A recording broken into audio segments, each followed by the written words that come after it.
Hey, good morning, guys. As I was kind of talking about in the car there, I'm out again today.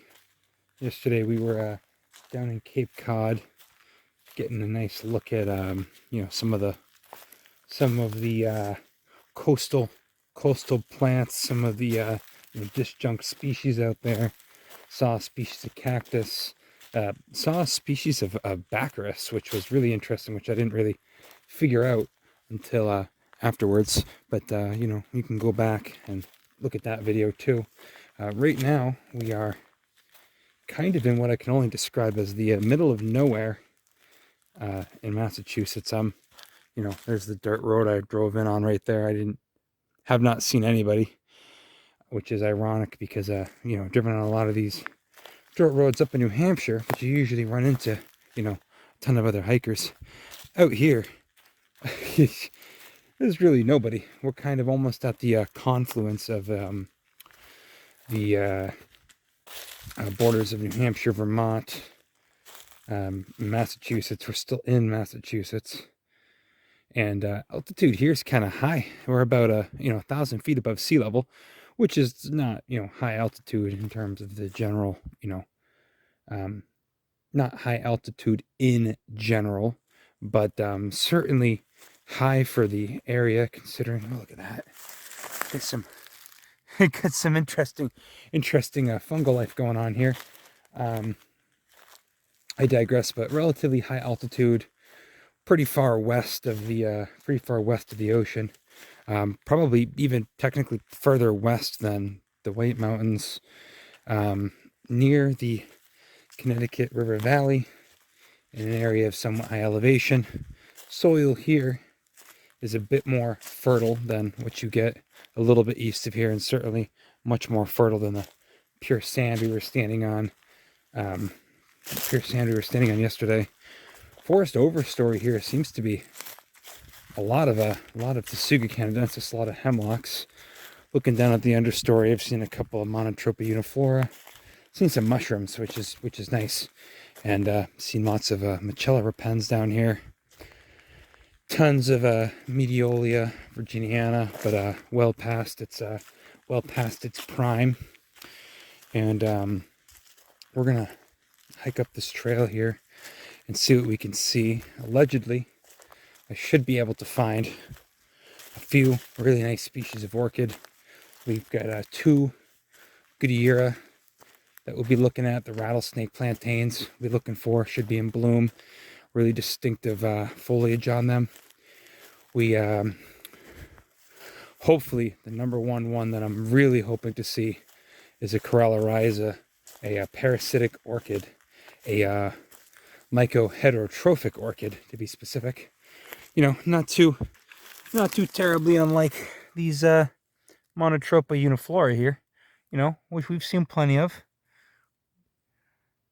No shame in highlighting a familiar friend. Oh yeah, most of these have already been pollinated for the year down here in Massachusetts. Certainly, if you go up into the mountains, go up a few thousand more feet. Oh yeah, they're doing pretty good right here. You go up a couple more thousand feet, maybe go 2,000, 3,000 feet up in the whites, you'll still see them. I'm trying to get back up there at least a couple more times this summer, and then I'll certainly be doing hiking in the fall. But in the fall, I won't really have much to show you unless you're interested in doing the foliage, which we'll talk about. I might do an episode about that. But yeah, today, to make this long rambling intro done, yeah, we're hoping to basically see a few different types of orchid. That's the long and short end of it.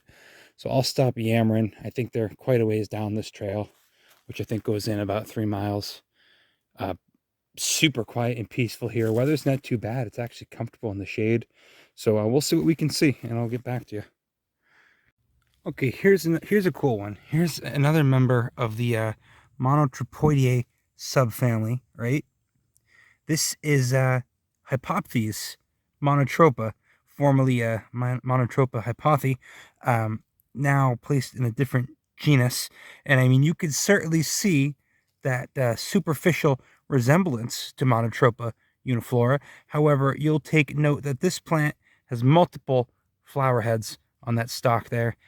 Different species, Again, same subfamily, closely related, but evidently not closely enough to be placed within its own subfamily. This plant, just like Monotropa uniflora, is also a mycoheterotroph. That is, it's parasitizing fungus in the ground. And this is technically more common and more widely spread than Monotropa uniflora. However, its range experiences greater amounts of disjunction. And maybe we'll see this guy again. This one looks like it's already been pollinated there. It's already turning black and stiff.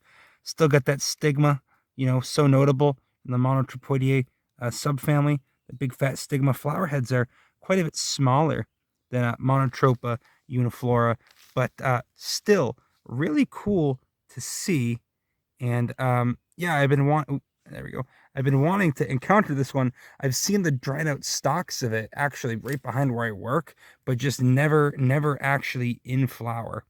So hopefully we get a chance to see this guy again. Maybe a little one that's a little bit more fresh. They definitely got Chimaphila maculata around here. Definitely got Monotropa uniflora also blooming around here. So maybe our chances of seeing this guy in bloom will be pretty good. Not that it's not in bloom here. You get what I mean.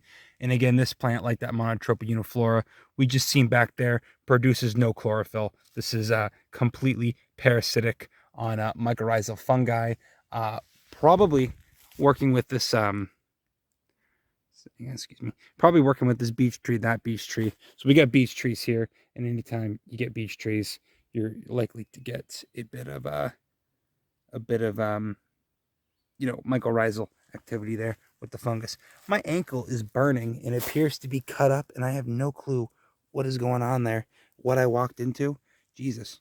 Hopefully that doesn't get any worse. Otherwise, we could be in for a bad situation here. But we're going to persevere on. Hypopitys Monotropa, everybody. Hey, well, there you go. There's an orchid.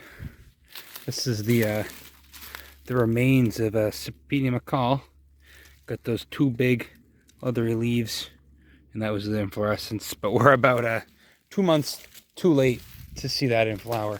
But yeah, there's technically our first orchid of the day. And I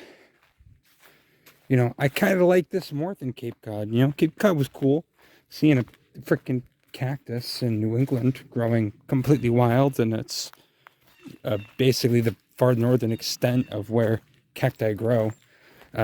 Certainly in the US was neat. I know they got some invasive cacti out there in the UK, but yeah, that's the extent to where they would have grown naturally. Quite different of an environment here. I don't really know what this reminds me of yet. I mean, it's hemlock, it's beech, but it's a pretty rich forest. Lots of mushrooms. Mushrooms are starting to come into season now. I wish I knew more about them. That's next. I mean, you get some down there, because that would certainly stretch out my enjoyment of the wilderness if I knew a little bit more about mushrooms. You get a lot more, mushrooms late in summer and in the fall when a lot of New England plants are kind of shutting down. But that's not a given. There's cool stuff that's going on in the fall. This entire 2-week stretch right now, I got a whole bunch of good stuff planned. But looks like we're heading into some sort of thicket here. Or not, actually. I think the trail... Does it go around? I see a marker on the other side here. All right, we're going to put the camera down. We're going to figure out what's going on here. I'll check back in with you. All right, I decided to brave it through the thicket. There was no poison ivy through here, thank God, because there's some good stuff going off. Got a couple members of the rose family here.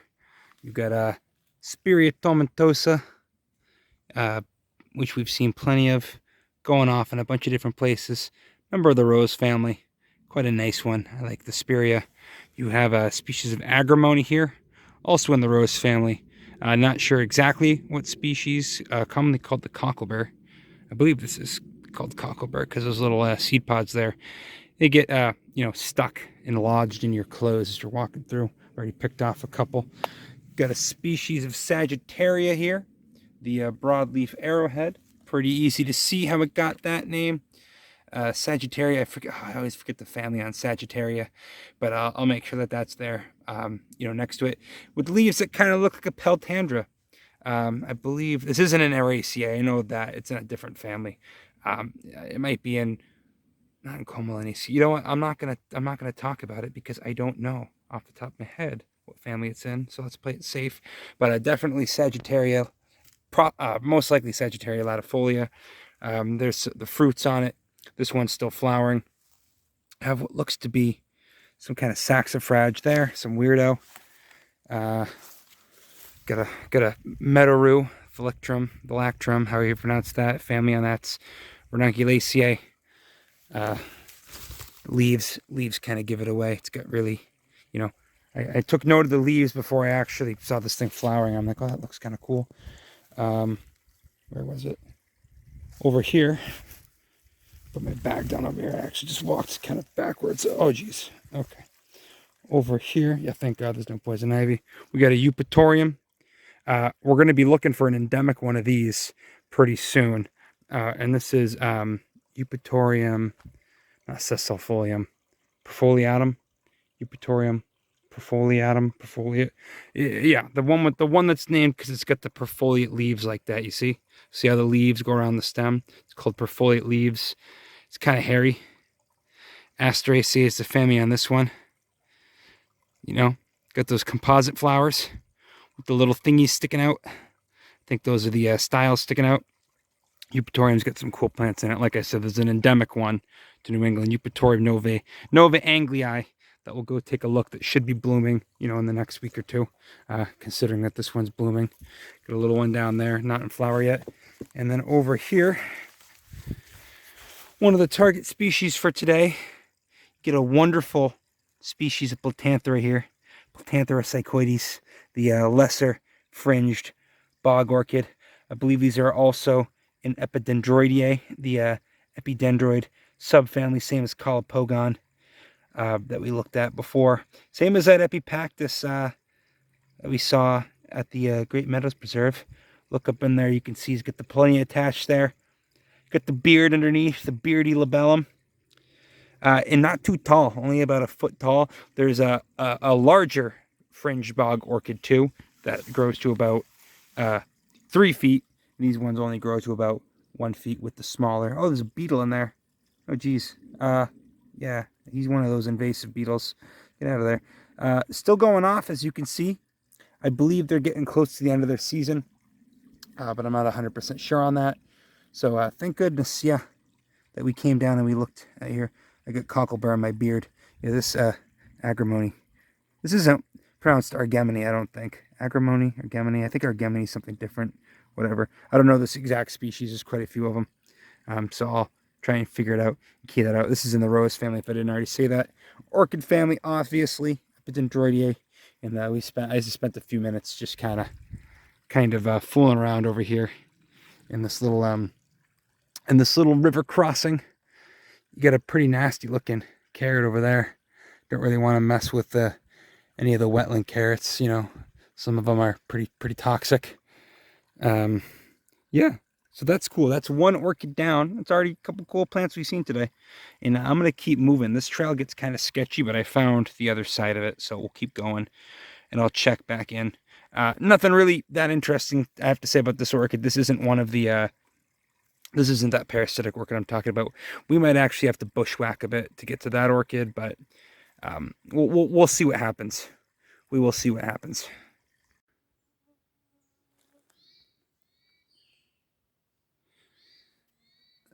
Just a giant boulder. Goes down into a gorge down there. This trail's kind of sketchy. I don't really know if many people are still using this, but there are INAD observations here from, you know, last year. All that is looks like a polypodium fern, one of the rock polypodies. And yeah, it was kind of going back up now. I've realized we're in kind of a gorge here, but this is some nice it's a nice mossy fern covered rock. Huh. Also, the burning in my foot has seemingly gone away because I ignored it. So we get that going for us. All right, let's go see where some of these Goodyeras are. I didn't think we were gonna find the Platanthera first, to be honest with you. That's kind of nice. That was convenient. That was the only one growing too and blooming nicely. The Goodyera, I mean, there are hundreds of observations of Goodyera here. They're just not. People haven't been seeing them where I am. I gotta go up north, a bit upland of here, and then that Coralorrhiza. If I didn't already say, I might have to do a little bit of a bushwhack to get to, but that's okay. All right, I'll check back in a bit. Okay, I've been walking through this somewhat disorienting forest of nothing but hemlock, where there's just nothing but some moss and just the odd crispy plant, you know, growing down low. And then I turn around, and down here you can see it's quite lush where it drops off here. Again, just appearing as though this entire area is just kind of a gorge area. I have reason to suspect this right here is one of our Goodyera orchids. Not sure which one, not flowering. I'm not gonna waste too much time looking at them. Up here, oh, really leathery. Probably not pubescens then, because Goodyera pubescens is one of them. And then there's the checkered rattlesnake plantain, which I can't remember the name of. I have it written down, but I think this is the checkered rattlesnake plantain right here. But we're gonna go down here because I have a hunch there'll be many more down there. So I'll check back in with you. Kind of a creepy forest. It's really quiet. Just every once in a while you hear like a bird calling or something. Apparently they also have they'll also have witch hazel growing down here, Hamamelis virginiana, and we'll see if we can find that. But yeah, let's get into it. Let's see what we can find down here.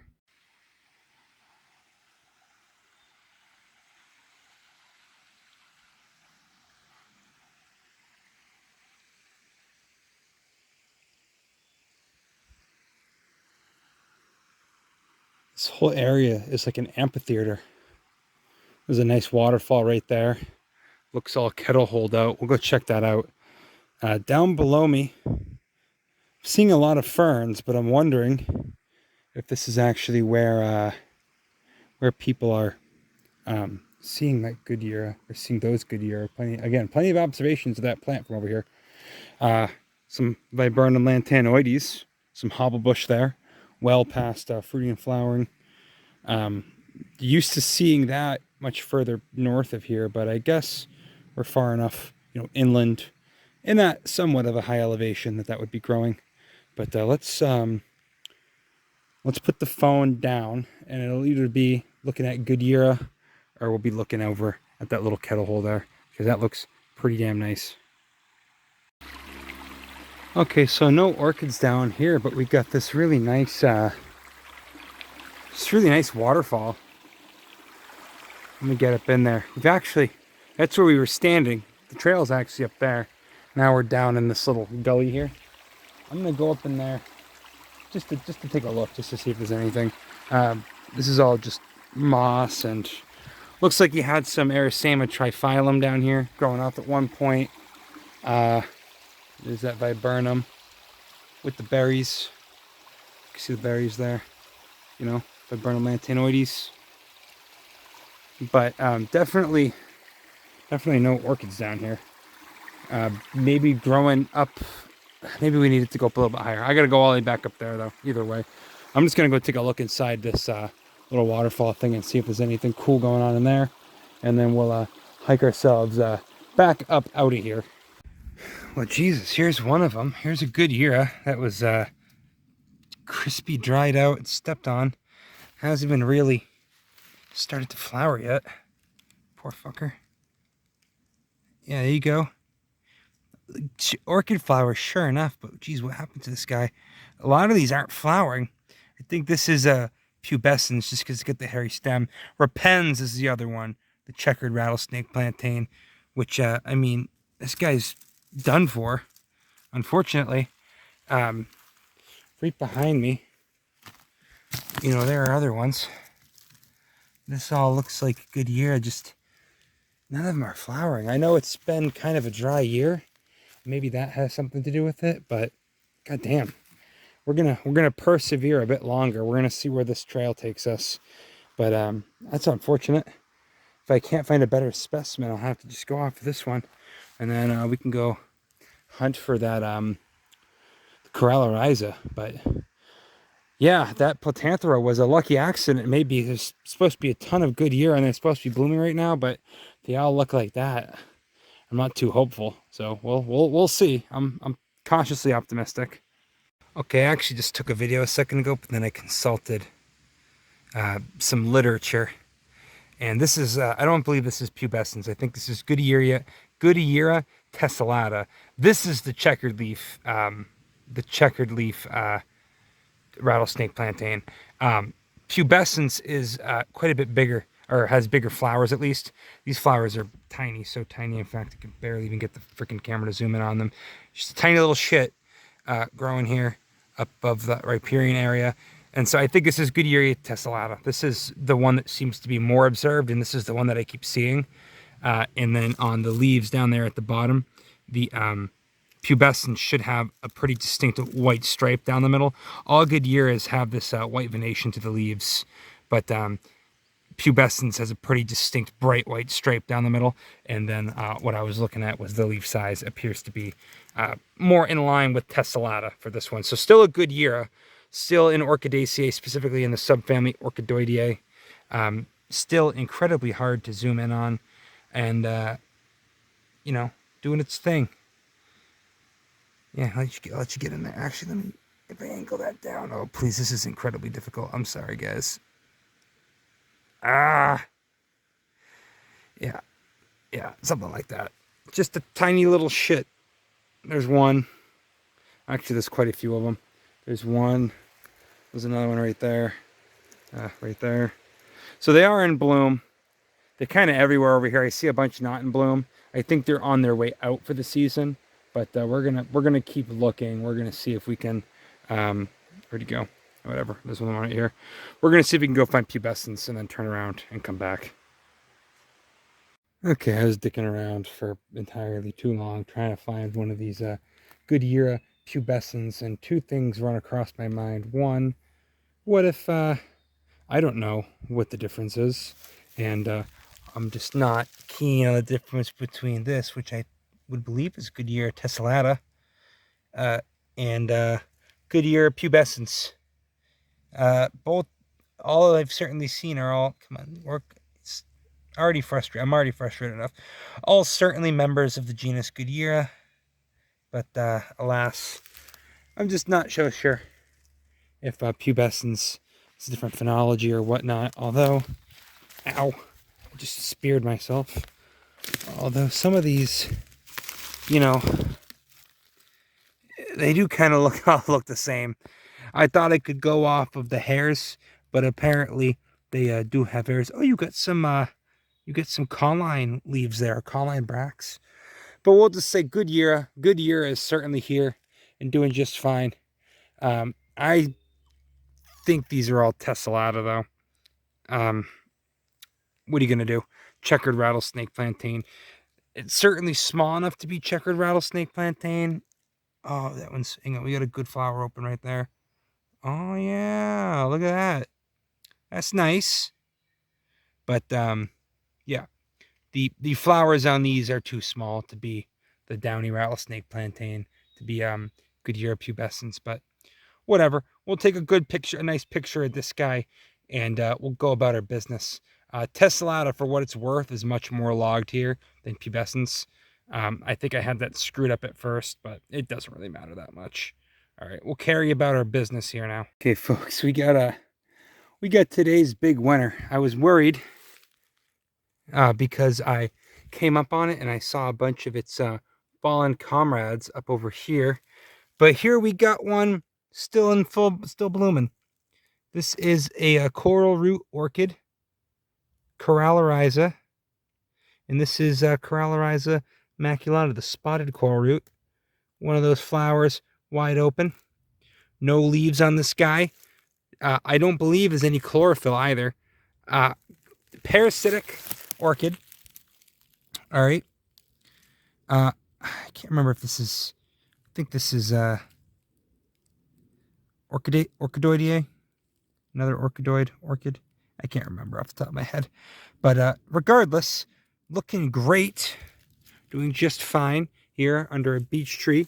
And unlike other, parasitic plants we come across, the mycoheterotrophs, which are parasitizing, mycoheterotrophic fungi, which are, working in symbiosis with plants around them. This plant, it is rumored, can also parasitize saprotrophic fungi, and I'm not sure what the how that whole thing breaks out in terms of if it's true or not. I think this can also be parasitize mycotrophic fungi, which it would make sense if it's doing right now, because they're all growing around the base